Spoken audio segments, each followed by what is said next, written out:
Oh, yeah. What a great... Thank you, conference. As always, it is indeed a pleasure to stand here before the People's Army. And I know we got a few people thrown out a few minutes back. Imagine that, 55 quid to get thrown out. What a bunch of idiots. Jesus. Oh, it gets worse. David Lammy. It seems that all you've got to do to become the Deputy Prime Minister of this country is go on Mastermind and get every single question wrong. Jesus Christ. But you might not like this next bit. I've got to defend Angela Rayner. Because I've been told by a good friend of mine that she did actually get sound financial advice from her financial advisor, Diane Abbott.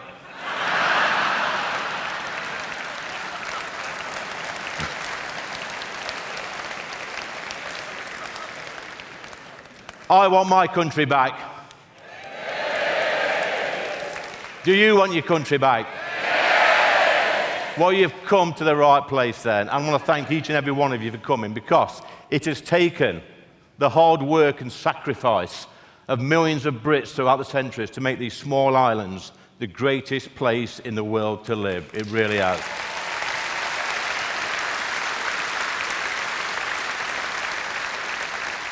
But in just a few short years, useless, spineless career politicians have done their best to give much of that away.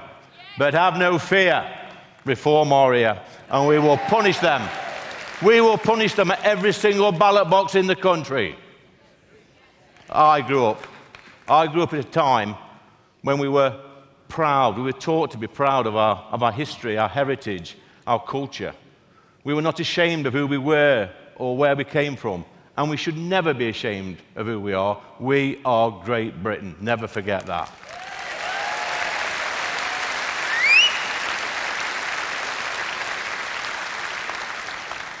Conference, mass migration, rising payroll taxes, and increase in the welfare payments has put 1 million young British people on the dole in this country. It's an absolute disgrace. It is not acceptable. There's also another reason why so many young people are jobless. And it's a cultural one. Politicians have forced us from being a nation of strivers to a nation that allows people to stay at home all day, possibly watching, I don't know, mindless daytime TV. I mean, it wouldn't be so bad if we had something good on television, something like the Jeremy Kyle show. I mean, quality TV that was, wasn't it? And what I want to know, Jeremy, is where's that lie detector machine? I want to borrow it next week and take it to Parliament for PMQs.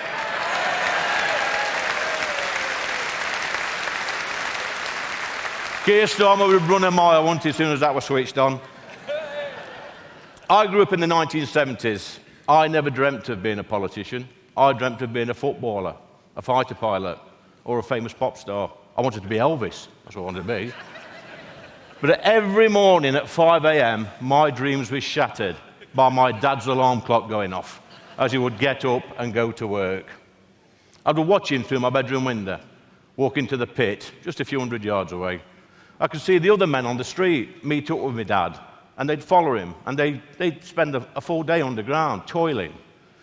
And a few hours later, I would go to my local school with my friend, Councillor Cox, who was in here somewhere. He's over there somewhere. He's up there.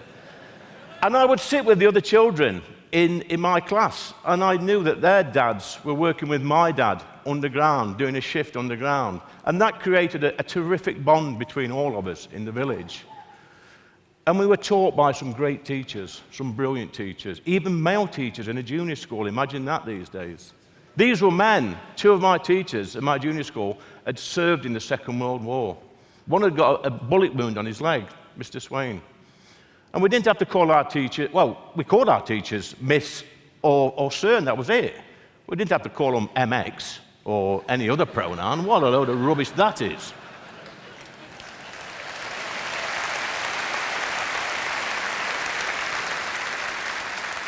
I'll tell you what else we didn't have. We didn't have some 6'5" drag queen sat there reading fairy stories and confusing our children. Bloody weirdos. I tell you what, conference, if any of them weirdos had been lurking around my school, they'd have been carted off to the funny farm and put in a padded cell where they belong. Absolute nonsense. We had proper teachers who knew about our community, and they felt a sense of pride that they were teaching the children of miners and factory workers. And when my dad had done his shift down the pit, we would often see him in our garden, tending to his vegetables. We had a fully stocked garden with vegetables, and at the bottom we had some chickens, and they gave us the eggs in return for a few scraps we gave them every day. That was our food bank. My parents didn't ask for handouts, they didn't complain, they just played the hand that life had dealt them.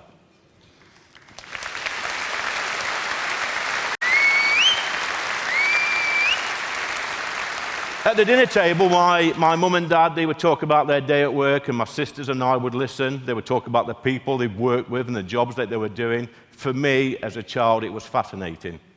Because there's far too many young people these days who have never heard an alarm clock go off, or sat around a dinner table listening to their parents talk about work. This may seem like a very small thing, but the impact on me was massive. It was the best education a young person could get outside of school. It taught me that parents get up early in the morning and they go to work to pay money, to pay the bills, to raise the family. And that's how it should be.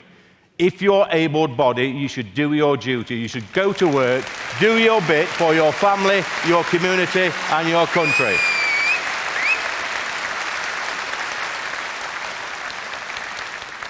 You know what? Back in the 70s, not working wasn't an option. I don't remember any men in my village not going to work. It would have been scorned upon. And the message from our parents all over our village was quite clear.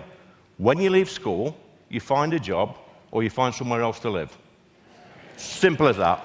Now, that might sound a little bit harsh to some of the snowflakes of today, let me tell you, but it was a tough love that made sure we could fend for ourselves in the world, and it works, believe me. People didn't complain. It's true. People didn't complain about anxiety or stress or try and get diagnosed and get a sick note for 6 months with mental illnesses. They just went to work as their parents did before them. Hard work was in our DNA. Of course. Look, of course people had stress in their lives, but they just got on with it. And I'm sure my parents at some time would have had stress or anxiety, but they never gave up going to work and doing the right thing. And as my dad's alarm clock continued to ring every morning for years, it wasn't long before I was getting up with him to go to Sutton Colliery, and we'd do a shift together underground. And during my time in the pits, I learned some very valuable lessons from the men underground. They spoke their minds. They did not speak a politically correct language, and the only pronouns they addressed you with were 4-letter ones, believe me. That's how it should be.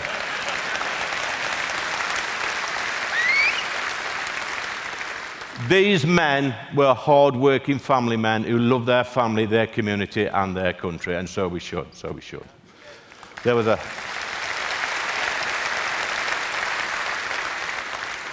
a strong bond between the men that worked down the pits. It was a working-class bond.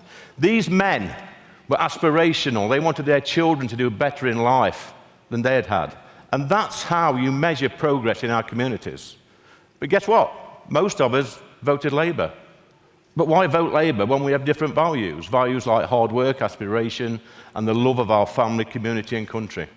I'll tell you why we voted Labour. It's because we was all in closed-shop unions and had a financial stake in the Labour Party. But nothing got better for us. It never got better. We were just useful idiots that bankrolled out-of-touch Labour politicians who forgot about us as soon as they got to Westminster. The Labour Party has always been the same.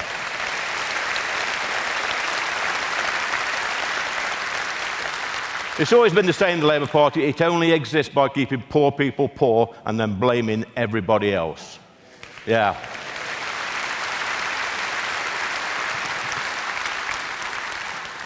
After years of working underground, I worked at our local Citizens Advice Bureau, where I saw real poverty and desperation firsthand.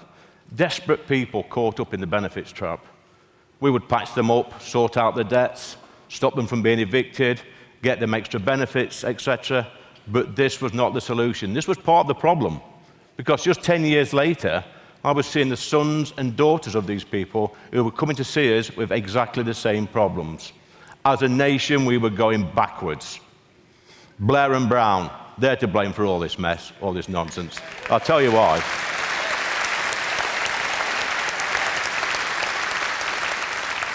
They introduced the tax credit system, which in the following years has led to people being trapped on welfare. Overnight, the tax credit system allowed people to stop working full-time and just work 16 hours a week for the same wage. This led to a massive gap in our labour market, and Tony Blair had another bright idea, which was mass, uncontrolled migration to fill the job vacancies. So a generation later, we have 1 million Brits and their children, millions of Brits, should I say, and their children, who are trapped in the benefit system, a system that was meant to help them, not hinder. And it's not right that we squander billions on benefit payments to keep people at home. The best way out of poverty is through education, training, opportunities, and a bit of decent graft.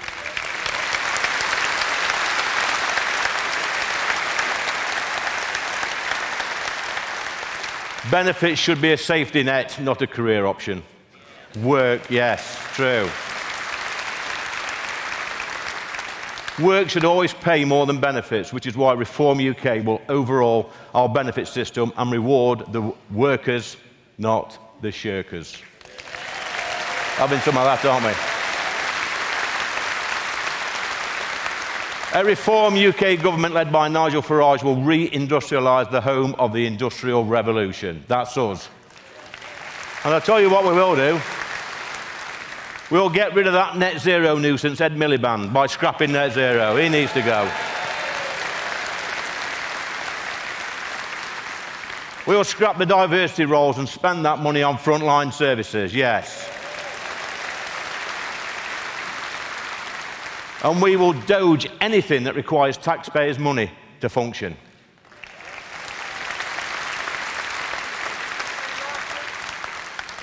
And you know, who's sick of hearing about this £22 billion black hole? Anybody? So I tell you what, I could pay that off in a day. I could sort that out in a day. Stop paying for David Lammy's flights and food.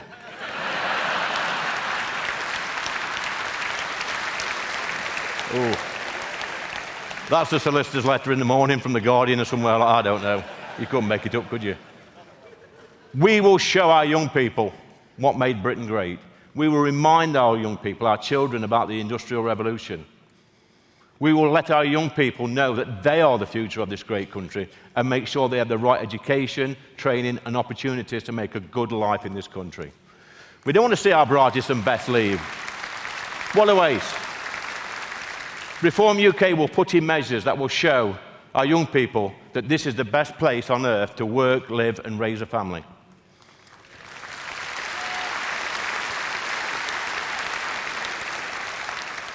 "40 years after I first went underground with my dad, I stand here as the Reform UK Member of Parliament for Ashfield. There's no hiding place for me in Ashfield. I live there, and I have to be part of a party that delivers for our families and our communities and our country. I've been that person who is down to his last fiver. I know what it's like to work 7 days a week underground to keep a family. I know what it's like to borrow a few quid off my mum and dad because I can't get through the week. I know what it's like to struggle. Which is why when I go in the Commons every single week, the Labour lot look at me with utter contempt. They dislike me. They know that I was the type of person that they were supposed to represent, but they didn't.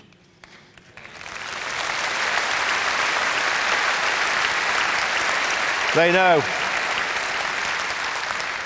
They know that I will always stick up for my family, community, and country, and they won't. Guys, it is a privilege to be born in this great country, and we must all repay that privilege by working hard and then passing our country on to the next generation and leave our country in a better state than when we arrived. That's our duty.